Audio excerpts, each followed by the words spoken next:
Welcome into a brand new episode of a whole new ball game. I'm Vinnie Pasquantino. That's Alex Fuse. Welcome into episode 51, ladies and gentlemen. That is one over half a century. Alex, how does that make you feel? It feels really good, but you know how you usually, call me out on this Let's podcast? do it. Come on, call me out for So I'm something. going to call you out How long have you been waiting to do this? The little for so long, for good. so long. So before we started recording this, Vinny lied to me. He flat out It's true. lied to me.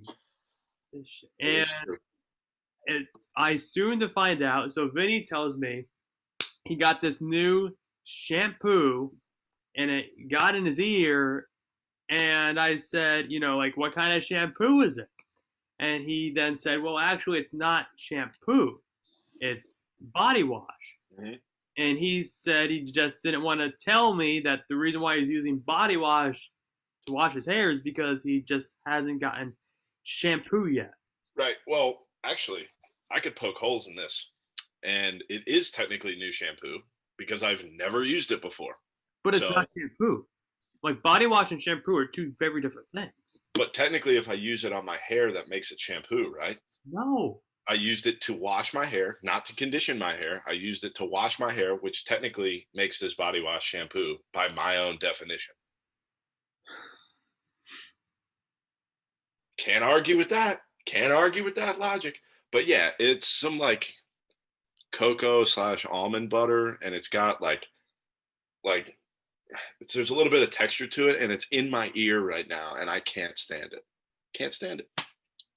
Well, But the reason that I needed to get new body wash shampoo, all of that, is because I have made my move. I am now out in Nashville training for the upcoming season. I was training before, but I was in Richmond at home with my family. Now I have my own place with my roommate, PJ Higgins, another Old Dominion baseball alum. He's with the Cubs.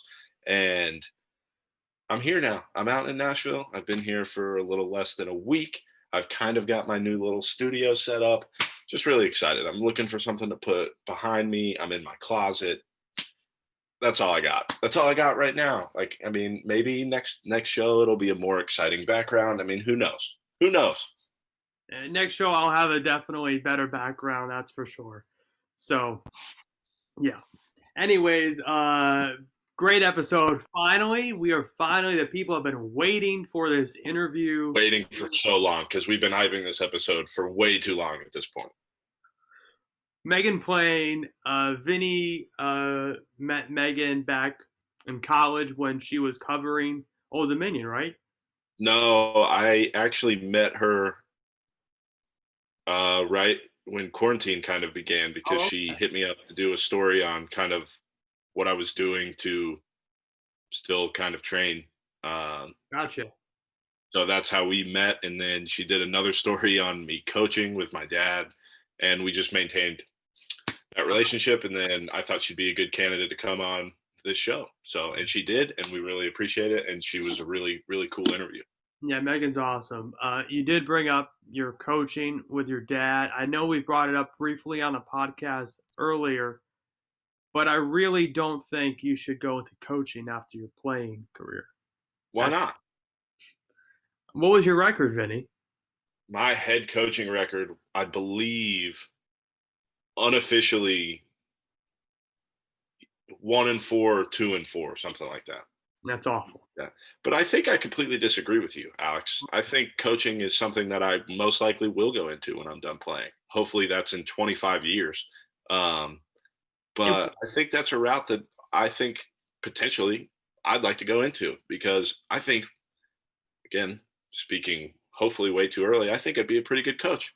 I think I'm a decent communicator. I think I can relate to many different types of people. I think I can learn what fires people up and what makes them tick. And I think those three things make pretty good coaches. So hopefully that's something I can be good at one day. But, I'll check back in with you in 40 years and we'll see. We'll see how that prediction went. I'll mark it down on. We're recording this on Wednesday night, so January 13th, 2021. On January 13th, 2061, we'll have to, no matter where the state of the podcast is, at that point in 40 years. But we're going to do it. We're going to have to do a special episode that day, that's for sure. I mean, that is absolutely for sure. Honestly, though, you know what I'm going to do right now, Vinny? You know what I'm going to do right now? Tell me. Let me guess. You're going to put something in your phone to notify you. 2061, baby. We're going all the way to 2061. And here it is, January 13th, 2061. Call Vinny. There we go. But Alex, so my first day I get here. So I'm south of Nashville. I'm in Spring Hill, Tennessee.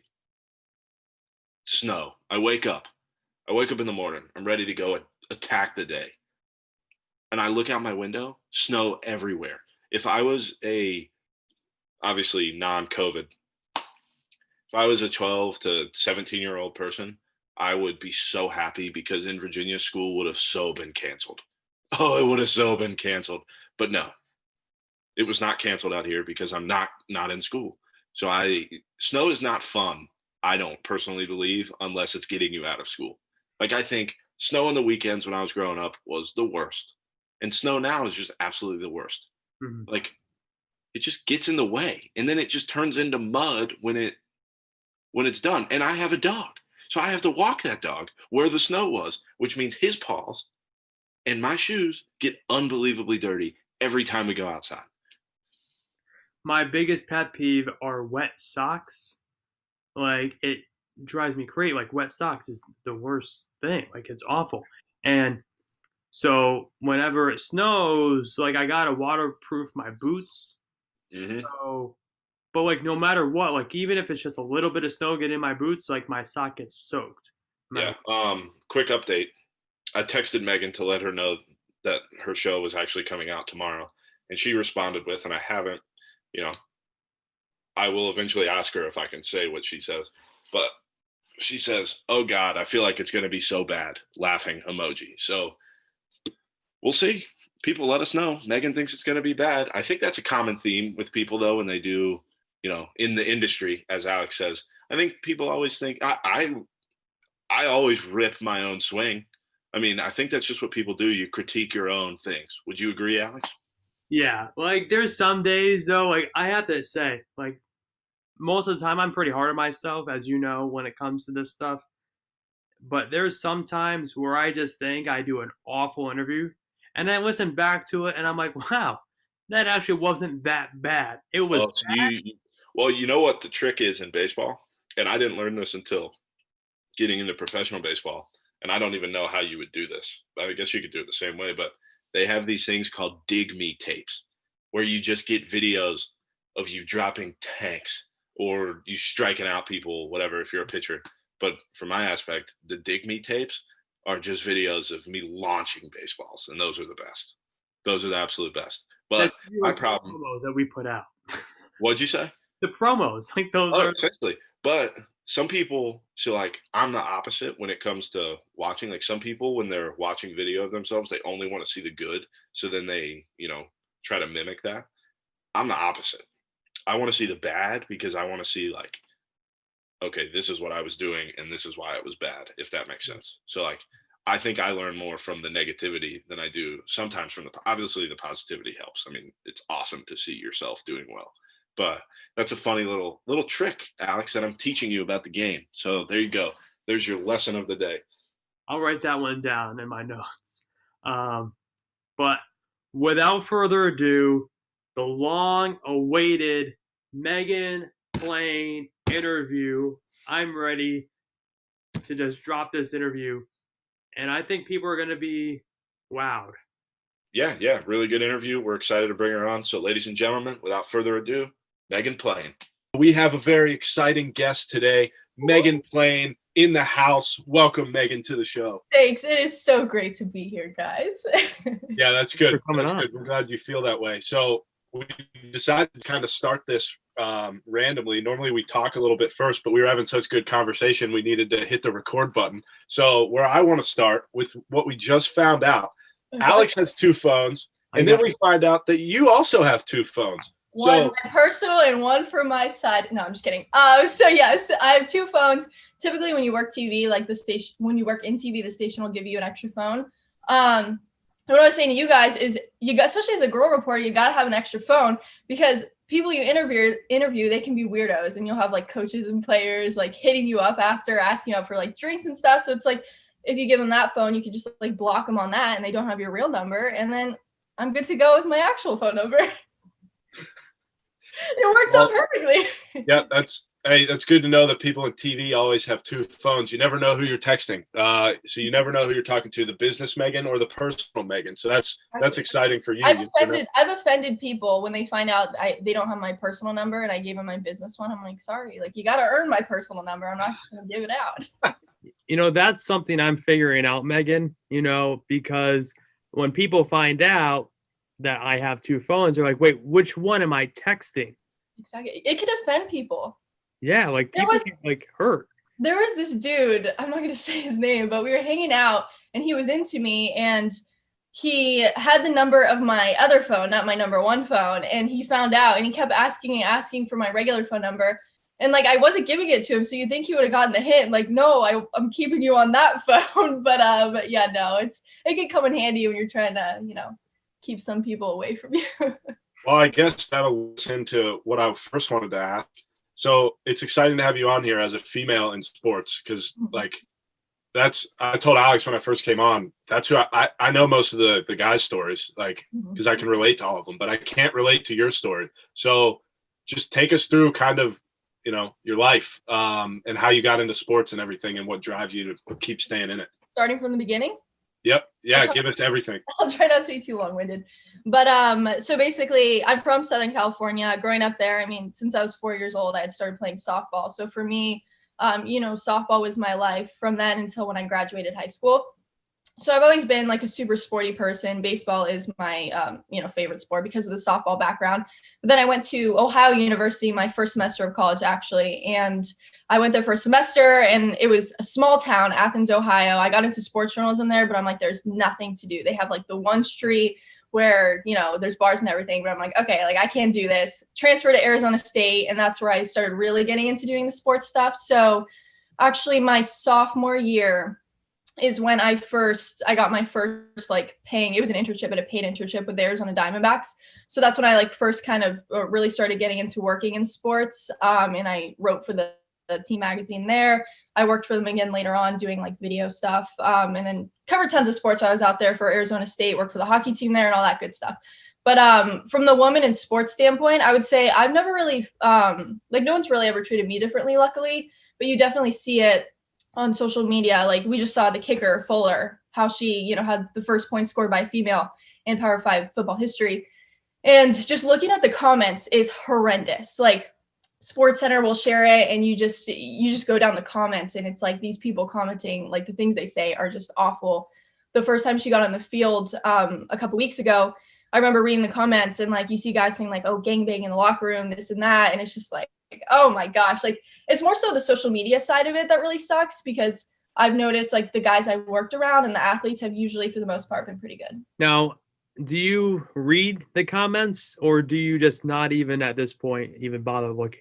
I don't really, I'm fortunate in that I haven't really gotten anything malicious at this point in my career, but I mean, I read other comments on other people's, and it's definitely a little sad to read those. But for the most part, I mean, I'll get messages, Twitter messages from people I don't know, and I just don't even open them, because I know, like, okay, sometimes people send pictures, and luckily Twitter like blurs out pictures if you're not following each other. So I know, like, if there's guys sending me blurred out pictures, I'm like, there's a good chance it's something inappropriate, and I just like don't even open the messages I get. I just leave them all on unread.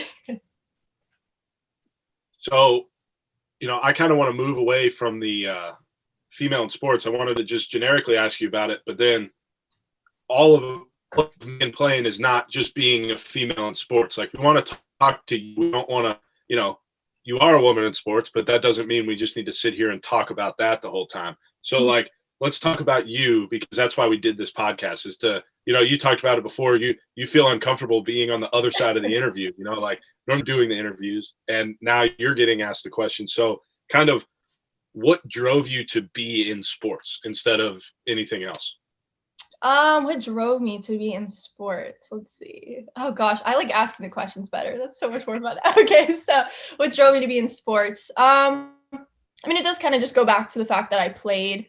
And I mean, just working in sports, it is still kind of like that team atmosphere, and it's a really fun environment. So I had the competitive nature growing up from playing in sports, and I didn't want to lose that. I mean, this is a very competitive business, like working in sports. That's something that you get to keep with you, and it's just fun. Like you just get to have fun. You get to watch baseball. I remember like with the Diamondbacks, I would get in earlier in the morning, work all day, and most people would go home. But I would just like walk down to the stand, sit there and watch a game of baseball. It's just like working in sports is just so much fun, and like getting to know the personalities behind the scenes. You just get to talk with like these really cool people who are, I mean, they're pretty normal, like a lot of people are like, oh, athletes, they're these big stars. Like they're normal people, and you get to know like these really cool people on a deeper level, and it's a lot of fun. I wish I could say the same about this podcast. I enjoy talking to cool people. I would just wish I could host one with a cool person. But what is, Megan, going off of that, you said that working in sports is really competitive. It is. So I want to know what your opinion of this is what do you think the most competitive factor of working in sports is? It's probably, I think it's just like everyone's hustling. Like even at the college level, when everyone's just kind of like dipping their foot in the water, these kids are having so many internships. I remember my senior year, I worked for the Arizona Coyotes, the Arizona Diamondbacks. I covered the Milwaukee Brewers during spring training. I was a waitress. And I also had like classes I was doing and covered like Arizona State sports, baseball, football, all that. So it's like, and I'm not the only one who's like that, like everyone has this hustle. So that's why it is so competitive and so hard to get into, because you can't just take the classes and graduate. Like you have to be doing a million things at a time. So I'd say it's just the hustle of it really that makes it such a competitive field. So I'm pretty sure you have a dog. I think you told me that. And I'm pretty sure that the dog is what's making the noise in the background. Would you like to introduce the pup? Kevin, come here. His name is Kevin. He's playing. Oh, come here, Kevin. He's playing with the Perrier bottle. Come up here. Okay. There he is. There's Kevin. Kevin, right? Kevin, welcome to the show. Kevin, he's a monster. He is truly the worst. So where did the name Kevin come for a dog? Because typically Kevin would be a human name. That's what everyone asks me. Yeah. So I was looking for dogs. I adopted him, and I found his picture, and I was like, this is the dog I want. Like, what am I going to name him? I was like, the first thing that comes to mind, like, that is what he's meant to be. Like, what does he look like? And I was like, Kevin. He's a Kevin. So I couldn't go back. I thought about changing it to Calvin, but I stuck with it. I was like, if that was the first thing I thought of. It's being very loud. Okay, can you guys hear it a lot? Oh, yeah. No, it's fine. It's fine. Okay. This is what happens when we interview a TV person. She's worried about the noise in the background because she knows. I'm like, I don't want it to like interrupt the sound. But so I named him Kevin because I was like, I can't go back now. Like if that's the first thing I thought of when I looked at him, like that is what he's meant to be. And then actually my family, they're getting a puppy right now. So when I go home for Christmas, I get to play with the puppy. But I have a second name. When I was naming Kevin, his name, I was telling my parents like, oh, I love the name Oliver, but like I'm gonna save that for when I have a family and a golden retriever, and I'm gonna name him Oliver, and his nickname is gonna be Ollie. I have my dog future all planned out. But anyway, so I told them that back then, and my mom the other day texted me. She's like, oh, we're gonna name our puppy Oliver, and I was furious. I was like, how could you steal this puppy name from me? I told you guys that's what I wanted to name my dog, but they're gonna be changing it now, so I'm pretty excited about that. Well, it's good that you got that changed because you can't let your family steal your own name. That's terrible. No, that's like stealing. Like if you have a name picked out for your child and someone steals it, like that is awful. Yeah. So you're from Southern California. Now you're in Norfolk or the Hampton Roads area working with the TV station. So everybody really knows what you do, but explain what you do so people who don't know. Yeah, so I am the weekend sports anchor here. So I have Monday, Tuesdays off, and then I report during the week, Wednesday through Friday. And then Saturday and Sunday, I'll anchor all of our sports shows. But yeah, so basically just, during the week, it's going out and shooting stuff, whether it's like a long feature story, I'll interview people, shoot the video, edit that together. And then Adam, our main sports anchor, would maybe like toss my package or something, or I just, shoot highlights or something that'll air. And then, same thing on the weekend. We're constantly shooting and editing our own stuff and putting it all together into the newscast. So it's just a bunch of running around, interviewing people, getting video, and then, getting it into TV on time so I can talk about it. So And then how? the Washington football team too. So Oh, so we cover the Washington football team. So me and Adam kind of split the home games in half. So I'll go up for, half of them. He goes up for the other half, and we just report from there. And it's fun. The NFL is a fun thing to cover. So you mentioned Adam Winkler, who I've dealt with a few times because he covers, Old Dominion and everything too. And then I've dealt with you a few times with different things. So I guess just on the football team, how do you decide who goes to which game? Does he get to pick, being the elder member of the? So he just kind of sends out the schedule. It's like, okay, these are the games we're going to, and I feel like I've lucked out. I know I've gotten the Giants games each year because I actually grew up a New York sports fan, even though I'm from California. I'm not a bandwagon fan, but I grew up a Giants fan, so like I've gotten to cover all the Giants games, which is really cool. Like seeing Eli Manning on the field last year, I was trying to take like a selfie video and like follow him along in the field post game to like get in a video with him, and then some other players saw me and it's like, what are you doing? But yeah, so that's been cool. And then this year I got to cover the Bengals game when Joe Burrow went down. So I've definitely lucked out with my games because I've gotten like some of the really big stories that have broken. So it's been fun. I've lucked out with the schedule. So how has it been this year with no fans and everything going on? Does that change how you do your job? Oh yeah. So typically before the season starts during training camp, I would be living in Richmond where the team would be. And me, Adam, and then a photographer, we'd all live in a house together and every day go out and cover the team, do sit down one-on-one interviews with them. But obviously this year we couldn't do that and they weren't in Richmond. So interviews are all done on Zoom. Like you can't talk in person to a single person, and then shooting video, like we can't be on the sidelines like we usually would shooting video. So it's everything is done from afar this year, which is very sad. Now, Megan, try to explain to people listening. I think the most important thing about when you're creating a script for TV, it's the art of the tease. How crucial is that, in your opinion, of writing a tease out before your next sports story? It's definitely crucial. And I know for me, like that's something that I think I do need to get better at, is writing these compelling teases. But yeah, no, it's certainly, I mean, if instead of just, let's say something happens with a quarterback, like you can't just be like, oh, we have, a recap on Washington versus the 49ers. Like, well, something crazy happened with a quarterback, you tease that something crazy happened with a quarterback, and you do it more so in that way than just giving like a generic toss, because I mean, that is what's going to keep the viewer around, is to give them something to look forward to. I was just you have to unmute yourself to ask the next question. Yep. Yeah. Well, I was really just going to say this is exciting for Alex to get to talk to another TV person, because we've had a few players on or whatever, and Alex just doesn't know how to ask them any questions. So it's nice for him. He's relating. I saw that you're giving him a hard time for one of his questions. Yeah. I mean, the guy just asks these questions that just, people can't answer, and I'm getting real tired of it. And, we talked about it in the last show. He owns like 40 different Twitter accounts, and he's voting on the polls. So it's just an unfair advantage for me. The guy, with 2 phones, 40 Twitter accounts, it's just everything is pointing in his direction. Don't hate the player, hate the game. He's just taking advantage of what he's got. Yeah. So in this kind of weird year, how was it reaching out? Because I know that you reached out to me once, like at the beginning of kind of quarantine.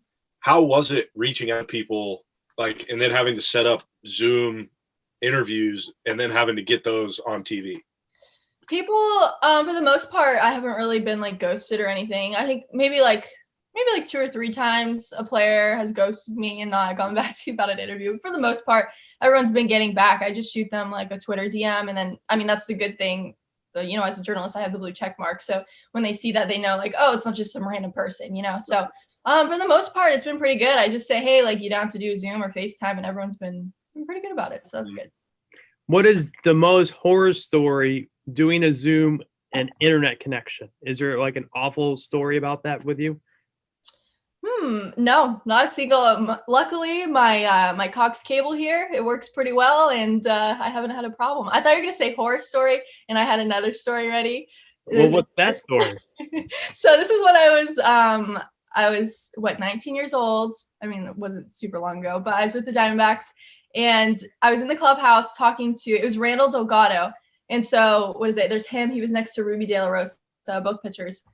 And I was asking him about, his kids back home in the country he's from. He's like South America, I believe. And then, so I'm asking him these questions about his kids. And then I say something about like his wife, because I assumed back then I was like younger. It was like, oh, you have kids, like you must be married and have a wife and a family. And then he was like, what wife? Like, what are you talking about? I was like, oh, well, you have kids. And he's just like, I'm not married. And then Ruby De La Rosa just starts busting up laughing at me. He's like, no, like that's his baby mama. And I'm just like, oh my gosh, I'm so sorry. But that's probably my horror story for interviews.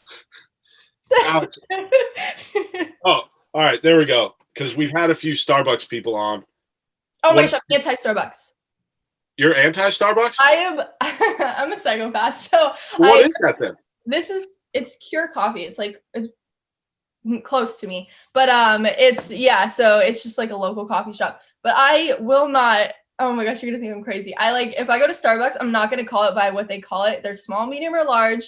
Like I'm not using those names. I never use those names, Megan. Never. Never. I'm like, I'm not conforming to this crazy Starbucks world. Right. I use the names that they give. I will say that. I use the names. Come on, Vinnie. Well, what's wrong with it? What's wrong with saying Vinty? What's wrong with saying small? Nothing. I have no issue with any of them. Yeah, no, like I'm like if like grande, like I don't even know what the sizes are. I think maybe that's my issue. Is like I don't really know like what's a grande. Is that a large? Well, it is a little confusing because I think tall is the smallest one. Right. So like maybe if they put more thought into the names they chose, I would appreciate it. But when all the names mean large, like I can't get behind that. So kind of back to you, how instrumental did your family play in kind of the job that you have now, getting into sports, whatever it may be? Oh my gosh, they were huge. Like, just sports growing up, like my dad had coached a lot of my teams when I was younger, when I played travel ball. My parents were always there, always taking me to games. Getting into college, I mentioned I went to Ohio University first, transferred. They were not happy about that, but they supported it. And then, when you first like get a job in this business, you don't make a lot of money the first year. And so they like financially helped me pay for rent and everything because I wasn't really able to support myself. So if I didn't have my parents, if they weren't the way they were, like there's no way I'd be here right now. What was the best advice that they gave you when you started on this journey in sports broadcasting? I wouldn't say there was any advice specific to like sports reporting.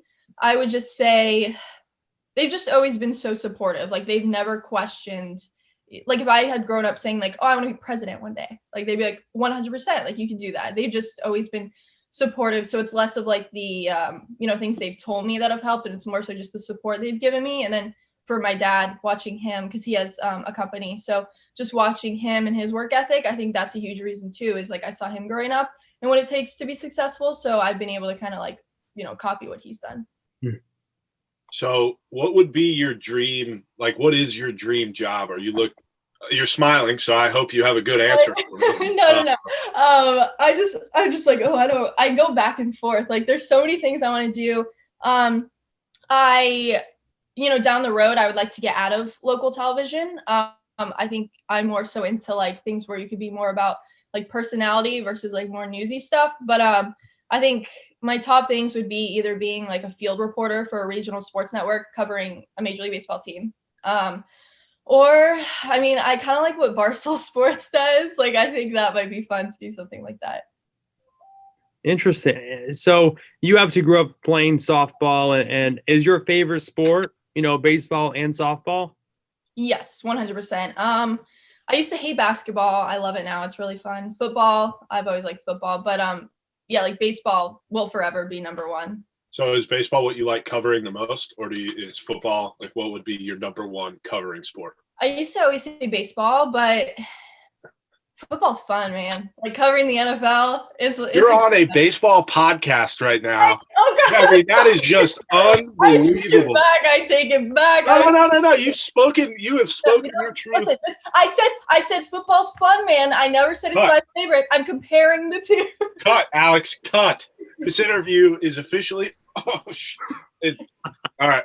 We're back into it. I almost fell out of my chair, so I'm not going to kick you off the interview. I will say, I think it's a recency bias thing too, because like when I was in a Major League clubhouse every day, like covering baseball every single day, like 100% baseball. But since I've been doing NFL lately, I think it's just a recency bias. Okay, so baseball is still good. Yeah. What do you think? What do you think will stay the same when like we kind of go back to a normal? What do you think that you're learning how to do now will stay the same when we go back to normal? I think something I like about now is, I mean, when we go back to normal, we're certainly going to go back to doing more in-person interviews and everything. But I do think that maybe like the Zoom thing might not, I think people might maybe utilize it more in the future than they would have before the pandemic. Because, we're starting to see that, yeah, we're in several parts of the country or whatever, but you can still get really good interviews done via Zoom. So you can still find, people who fit your story who may not be close to you, but you can still get a compelling interview with them over Zoom. And I think that's something that'll stick around. Well, and for me, it's perfect because with Zoom, I only need to make the top half look good. So you're wearing pajamas is what you're saying? I basically am, yes. So it's perfect for me, just shoulders up, put something behind me, and then we're all good. In a full interview, you gotta look nice, you gotta look presentable, whatever. All I gotta do is brush my hair back. I agree. I do find myself often wearing sweatpants during interviews. So today I'm wearing jeans. I really went the. Well, you did that for us, and we appreciate that. Thank you. The whole new Ballgame crew appreciates you dressing up for the interview. And it's a good thing I did, because when I showed Kevin, you might have seen my jeans. So if I had sweatpants on, I would have given my cover away there. Everybody was just looking at Kevin. Yeah. Nobody cares. Kevin's the star of the show, and that's all that really matters. That is true. Have you ever interviewed Kevin? He's been in videos. So I did this thing called Hiking Hampton Roads, and he would appear in videos. And I literally go out to interview people now, and they'll ask me where Kevin is. And I'm like, okay, Kevin has taken over. He is the new favorite sports reporter. All right. So you have beaten Adam Winkler in a home run derby. Is that correct? It's not correct. I unfortunately fell shy of the amount of homers I needed. Before we did the home run derby, though, I will say I was hitting a bunch out. And then for some reason, I just choked when we got to the road. So what you're saying is you're a practice player. You can perform when the bright lights aren't on. But that you is rude. Take this what opportunity. What podcast is this? It's about you. That's what we're learning. We're just learning about you. So we did learn something. Practice player. I bet your interviews before you do your real interviews are really good. Yep. Fine. But would you like to take this time to call out Wink in any other sporting event that you could potentially do with him, and we'll make sure he sees it? Okay. I feel like maybe not bowling. This is really bowling of all things. Maybe tennis. Tennis. Megan playing versus Adam Winkler. It's going to happen. And who do we have winning, Alex? Who do we have winning that tennis match? I'm going to have to go with Megan here. Yes. Well, I think I got to go with the experience and the guy who's performed with the bright lights on. And I think that's Adam Winkler. He's a proven winner. The guy, we know he can do it. So, I mean, I think I'm going to have to go with Wink there. And we'll just, we'll have to wait till that happens. You know what? I'm also going to challenge you to golf. Miniature golf, and I will beat you. So I'm gonna. You have no idea my family background, and I will still win. Go to proputters.org. Go to 1992. You'll see the national JPA champion, Dennis Pasquantino, my father. It is just 1992. I'm not going back a million years. This is the here and the now, and I will beat you now. Wow. Okay. All right. Well, then when things are normal and I'm back in Norfolk, you're receiving a text, and we're bringing Wink. We're going to fly Alex down, and it's going to be exhilarating. That's what's going to happen. Can't wait to win. Also, and this is just a side note question, because I found out that people in TV are shorter than they seem to be. How tall are you? I'm 5'8". I'm the height of the average male, so I am certainly not short. Well, you've got Alex by 4 inches, I recently have found out. So that's big for you. You're officially the second tallest person on this podcast today. Yeah. I get a text from Vinnie the other night. He goes, "How tall are you?" And I go, "Well, I'm 5'4", but I honestly think I'm either 5'5" or 5'6". And then Vinnie goes, "I did not realize you were that short." And I said, "I'm calling HR." So that was that's the thing about Zoom. It's like no one knows your height, and then but you see them in person, and they have this idea made up in their mind, like, "Oh, I bet they're this tall," and then you're like, "Yeah." Oh. That's why he fits so good on the screen. It's perfect. That's why there's, he's a natural fit on the Zoom call. But we have a segment as we wrap up called 3 Up, 3 Down. No, Vinny. Oh. We're going to do the one that we're going with from now on. Oh, okay. Then you explain it then. All right. So it's called Balls and Strikes. And the idea is Vinny and I go back and forth, and we ask you questions, and you decide if the question, if you like it, it's a strike. And if you don't like it, it's a ball. And the first person to a strikeout wins. So I just say if it's ball or strike. Well, and then you answer the question. Oh, okay. Let's do it. Right. But it's not fair because, one, Alex already picked you to win a tennis match, so you're already leaning more his side. And two, I have to ask one question, which you're going to call a ball. And then, I'm already at a disadvantage. But go ahead, Alex. Since you won last time, you can go first. Yeah, this is why Vinny didn't want to play this game, because I won the first time we did it. So Vinny he didn't want to lose today, but I'm going to make him lose today. Yep. First one, we talked about your coffee, but we didn't talk about your coffee order. How do you like your coffee?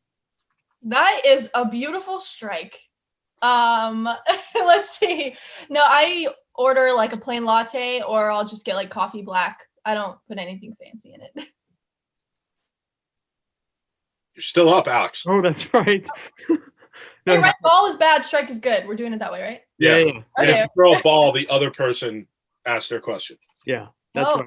I forgot the rules of the game. Second one, so it's an 0-1 count. I'm ahead here, pitchers count. When was the last time you surprised yourself? Oh. Ball. No, I'm just kidding. That's actually a strike. That's a good Unbelievable. It's a good. Okay, I'll give it a strike because it's a good question, but I honestly don't have an answer. Let's see. Oh, I'm gonna expose myself as a video game nerd. I surprised myself. I got back into playing Call of Duty, so I'm like obsessed with it again. And I surprised myself with just how bad I've become because I took a few years off of playing, and so that's been a very sad surprise to me as of late. PlayStation or Xbox? I used to be Xbox, but I got a PlayStation recently, so I'm now. Did you get a PlayStation 5? No. Okay. I'm not paying that amount of money. I just got a basic PlayStation 4 a few months ago. All right. Also, add me on PlayStation, you guys, if you play Call of Duty. Not anyone listening if I don't know you. I mean, like you too. So anybody listening, don't add her. Don't add me. That's why she didn't say her gamer tag. But Alex and I play PlayStation. I don't know about Alex. Well, I do. I do play PlayStation. So what are the other games? Oh, I also love I just forgot it. Dead by Daylight is fun. I like that one. I'm a sports guy. Oh no. Yeah. So if you want to, you got to get a break from sports, right? Yeah, I need a break. I need to get out on the battlefield. Is that reduces your stress? Is Call of Duty? You just yeah. Actually, no. It's okay. You know how mean these little children are on Call of Duty? They talk so much. So crap. You play with a headset in and everything? 100%. Are you kidding me? That's amazing. That's great. So I'm going for the strikeout here. I'm up 0-2. Vinny has yet to even get warmed up in the pen here. The third question for you would be, what would be your favorite? I forgot the question. What would be your favorite app in your phone? That's a ball. Absolutely a ball. Thank Absolutely. I mean, that was way over the catcher's head. That wasn't even close. That was bad. My favorite app? Oh, I don't know. Twitter. I'll give it to Twitter. Congrats to Twitter. This is going to be a ball, I'm telling you, but I have to ask for the podcast. Do you prefer drinking out of plastic or glass cups? I'm going to give it a strike. Nice. It's so weird. Thank you. Of a question to ask that I'm going to give it a strike. I think glass. Good answer. We judge people who say plastic. I mean, yeah, plastic is a little weird. Like, this is different than plastic. The cardboard coffee, like, these work, you know? But no, glass, 100%. Okay, well, I wasn't expecting you to call it a strike, so that's good. Okay, then I guess we're going to go. Oh, yeah, the best question. What is the most important position in baseball? And there is a correct answer.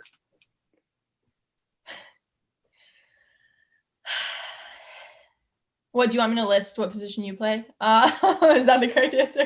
No, I just want you to answer honestly.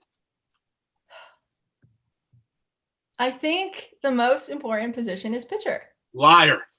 Because a pitcher can single-handedly control what happens. If he's so dominant, like he throws a perfect game, he's the only position that matters. Yeah, like that's cool and all, but who cares? What? What kind of response is that? Like, think about it. As a freaking second baseman, he gets 2 grounders in a game, let's say. Did he have that big of an impact? I don't think so. Well, I do believe I said best position, right, Alex? You did say best position. I have rephrased the question from most important to best. Oh, interesting. Okay, wait a minute. This is a different ballgame here. Yeah. Okay. It's a whole new ball game. Okay, there we go. The best position is... Oh, that's really hard. I either want to say shortstop or center field. Gosh. No, that is just not the correct answer. Alex, make sure you take Megan No, out. third base. I take it back. Third base. No, not third base either. There's a correct first base. That is the correct answer. Yes, very good. Okay, listen, growing up, first base is, I'm not, whatever. No. Well, No. take her off of our list for Guest of the Year nominees, Alex. Why first base? Let me tell you why. Let's get into it. Here we go. Have you ever seen more athletes play a position? No. How many shortstops do you know that can do the splits at 6'4", 250? None of them. None of them. You name me a shortstop that's 6'4", 250 and can do, like, the splits? You won't. I'll show you a liar.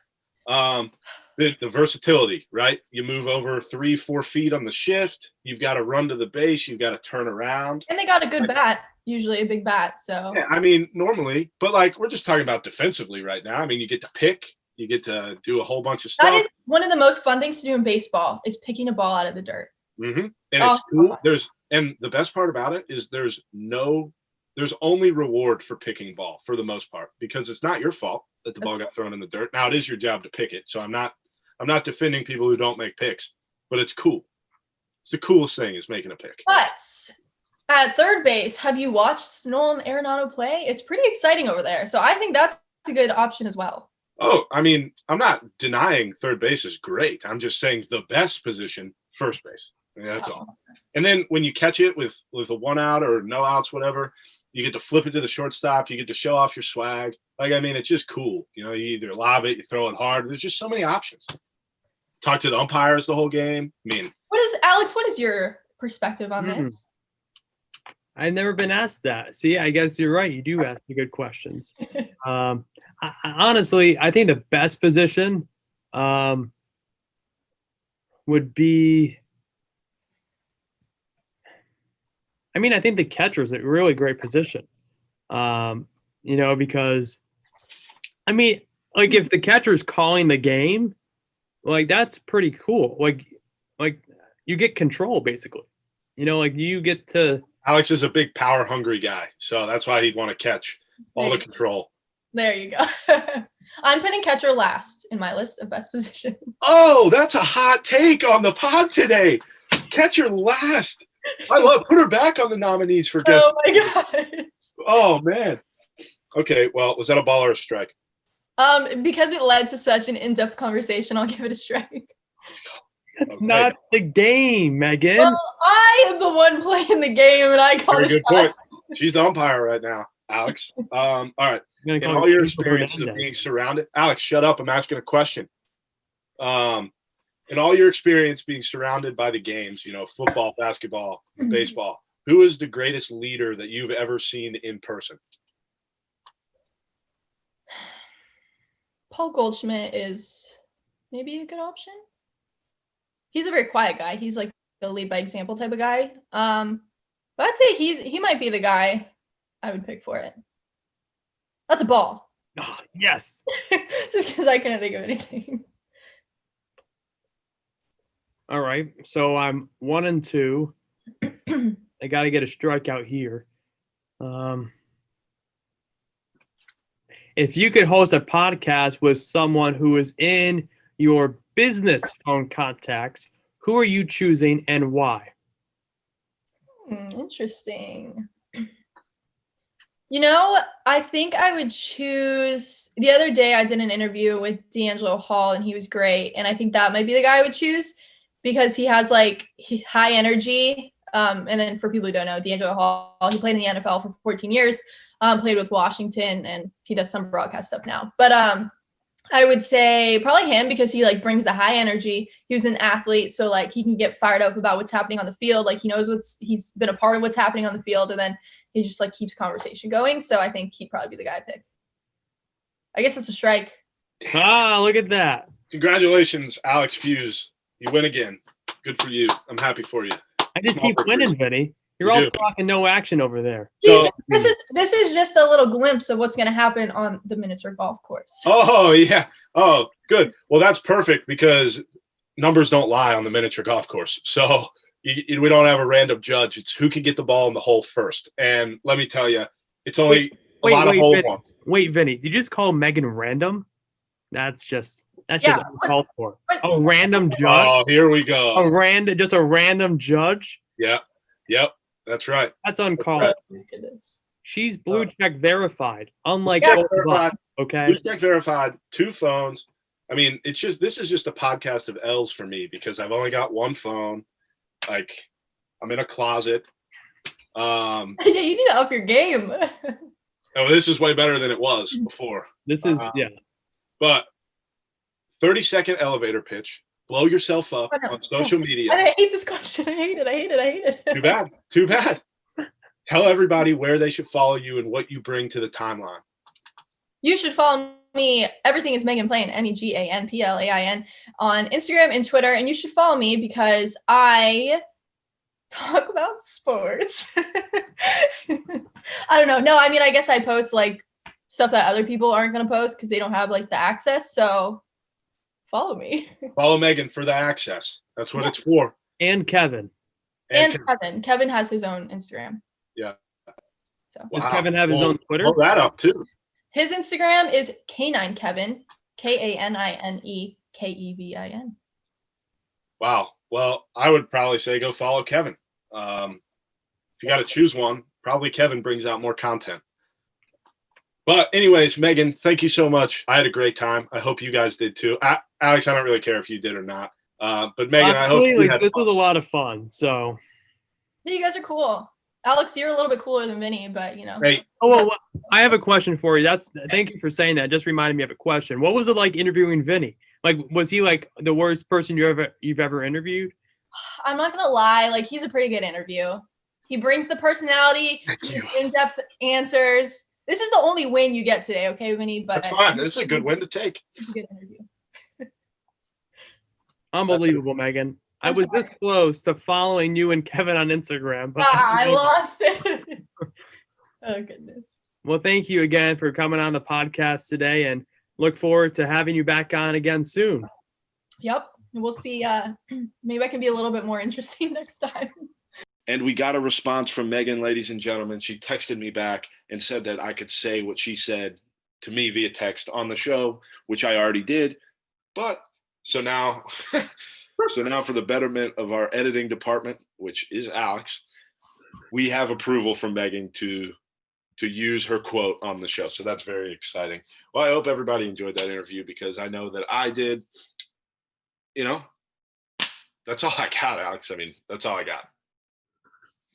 I enjoyed it. I had a good time. How about you? I loved it.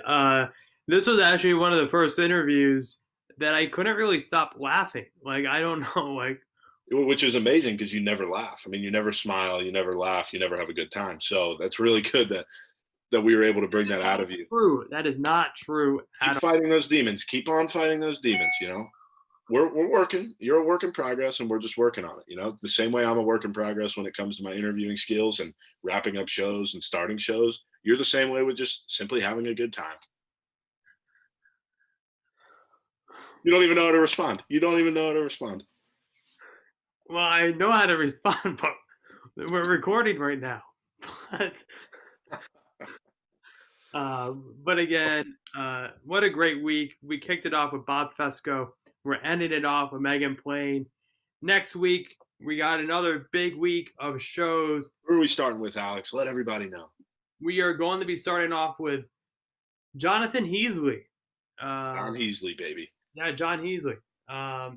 John, or Jonathan if his mom is listening to this. That's right. Are you going to tell everybody who he is, or are you just going to expect them to know who he is? No, I was going to finish my sentence. All right.